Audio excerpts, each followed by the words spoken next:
Another side of him I remember. Well, he turned to me suddenly and asked, "Is that a Givenchy you're wearing?" And I said, "Well, how clever of you, Mr. President. However did you know?" "Oh," he replied, I'm getting pretty good at it now that fashion is becoming more important than politics, and the press is paying more attention to Jackie's clothes than to my speeches."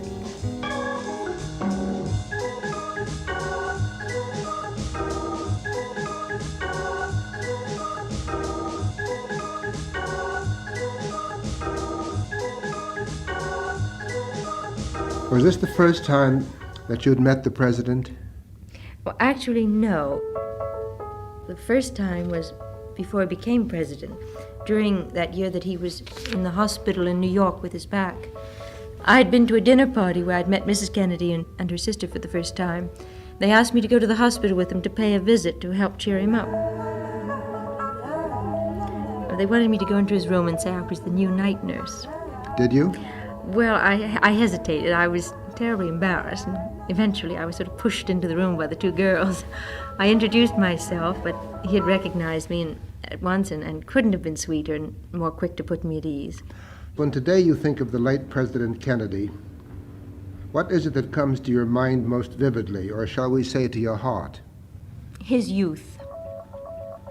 He was one of my own generation, so that for the first time in my life, I became deeply involved, spiritually and sympathetically, with the presidency, the office as well as the man. I felt personally involved. Speaking as an American? Oh, yes, as a born American, but also as the wife of the head of an independent European country. We felt somehow that at last the United States had a leader who, from the point of view of age, appearance, and dynamic personality, genuinely reflected his era. My husband often remarked what a pity it was that a great country like America, which in Europe is still regarded as such a young nation, should be represented seemingly by old or infirmed men. From the moment he became president, it seemed as though a wave of excitement ran through all the young painters, poets, writers, musicians of the United States. Now that someone of their own age was in the White House, there was somehow a better chance for them to be seen or heard.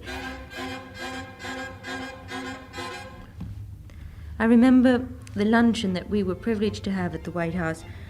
I've kept the menu. I'm one of those people who keep everything. We had soft-shelled crabs and spring lamb and strawberries Romanoff.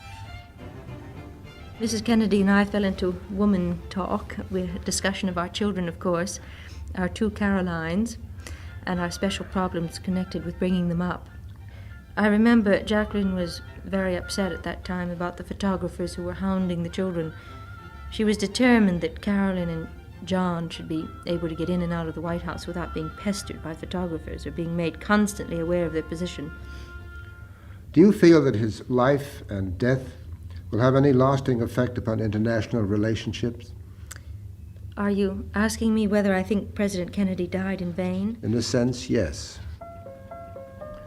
Well, it might not seem so today, but I, for one, cannot believe that a man of Mr. Kennedy's stature and achievements was put upon this earth for no other purpose than to stop an assassin's bullet. I believe that God allows these certain tragedies to happen in order to emphasize the man and his achievements, and to inspire those who follow to have the strength and will to accomplish his unfulfilled dreams.